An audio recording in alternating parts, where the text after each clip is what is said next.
Hey y'all, so today we have some facts. I actually am not doing a video tomorrow, so I just thought I'd get out the way for this week. So I'll just get right to it. So the first question is, everything has glycerin in it, and I live in Georgia. What's a girl to do? Okay, so first of all, not everything has glycerin in it. There are several products that I use that are listed on my HG list that don't have glycerin. I've done lots of reviews on products that don't have glycerin, and I've tried to list the ingredients out on all of them. I think right now I've been doing more reviews with glycerin stuff because my hair likes glycerin right now. But like come winter, like so maybe if you check some winter videos, there are probably ones that don't have a lot of glycerin in it. But even still, even if you live in Georgia, that does not necessarily mean that glycerin is going to be an automatic fail for you. Some people are just like more sensitive to glycerin than others. I know I'm pretty sensitive to it, but other humectants I'm fine with.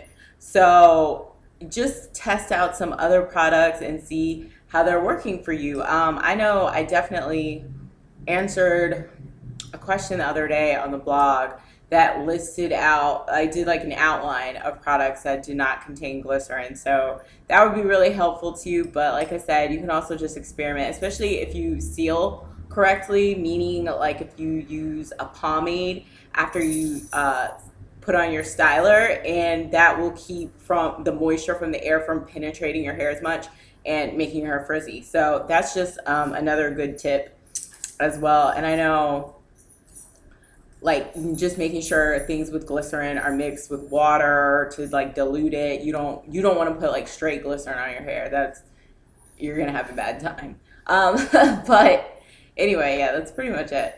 So second question, can you DC your hair too much? Well, yes, but not for the reason why you might think. First of all, DCing is kind of like debatable. Some people say scientifically you can't really DC your hair after a certain amount of time because after the conditioner penetrates or absorbs into your hair, then you're not going to get anything else out of it. So that's number one. But you can over moisturize your hair. So if you are constantly deep conditioning your hair using heavy moisturizers, you're not getting any protein, and it's going to make your moisture protein balance out of whack. So if your hair is too moisturized, it's going to be limp, frizzy. You'll be able to stretch a piece of hair and it won't bounce back. It'll just continue to stretch and it'll eventually break. So that's just some of the things. My dog is so annoying. So that's just some of the things to look for. You really just got to make sure your moisture protein balance is on point. I don't use a lot of protein. I don't do a lot of protein treatments, but I like to throw dashes of protein in my regimen here and there so it's not all moisture. That's I feel like my hair likes that better, like a little dab will do ya every now and again rather than like me do a full treatment. Question number three.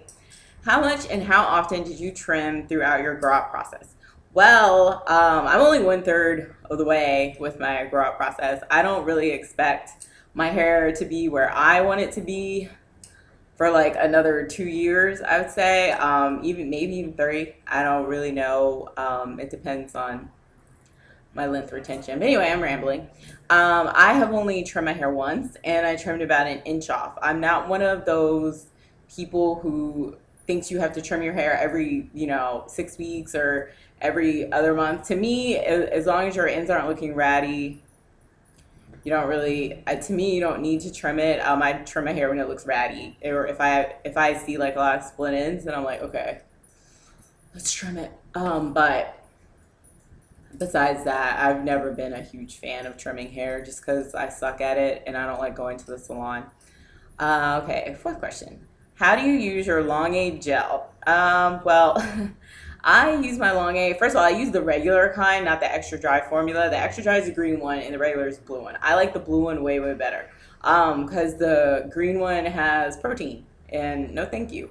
So basically what I do with Longaid, the best way I've found to use it is I just don't use a leave-in with it because it's very, very glycerin heavy. Like you can see the glycerin and you can feel it. So I just I don't use the leave-in because that would just be like too much moisture getting to my hair, and I just apply it on naked hair out the shower, and then I use a finisher with it. Usually something that does not have glycerin because I don't want that much glycerin on my hair because it could get poofy. Um, yeah, I don't really mix it with a lot of things. I've also used it with like I've used it with a leave-in, and then I'll do the Longaid and then Eco Styler. But after a while, it gets kind of funky. Or you could just do like Longaid and Eco Styler, and I haven't gotten white chunks. But I just think Longaid works best pretty much by itself with a finisher for some extra hold, so your hair doesn't get too poofy. And next question. Do you stretch your roots with a dryer on your wash and goes? No, I do not. I actually tried this one time. And the reason why I don't really like it is because number one, you have to do it when your hair is dry. You can't do it on wet hair because then your hair will get very frizzy. And I usually air dry my hair, so I'm not gonna wait like all day to stretch my roots. Like it doesn't really matter that much to me. Or like the next day, I don't know. Just it's never been my favorite unless I wanted my hair to be like really really big, but my hair's already big, so no, I don't. And the last question, someone actually left this in the comment section of the blog, but I remember it. So if you have a question, don't put it in the comments, put it up in the facts so I can see it and read, especially if it's long because I'm not going to be able to memorize it, but this one I do.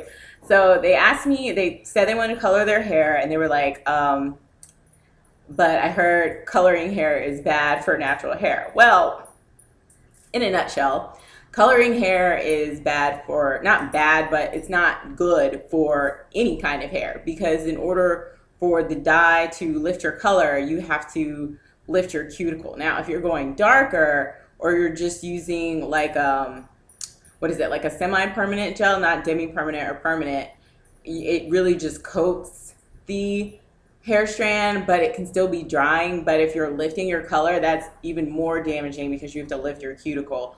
I colored my hair when I was only like 5 months into my hair journey because I was like, all right, if I F up my hair, I've only wasted 5 months. Now I would not go near color because I don't want to risk the dryness. There are definitely precautions that you can take if you are really like gung-ho about coloring your hair. You can definitely, DC more, make sure you're using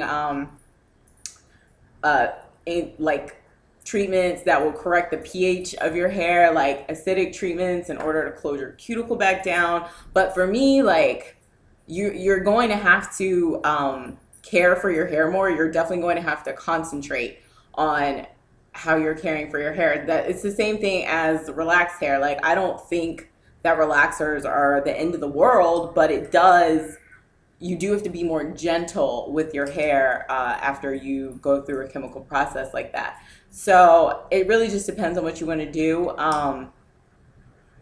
If people want to color their hair, I'm definitely not against color, but for me, I won't be doing it again because if my hair got dry and started breaking off, I'd be PO'd.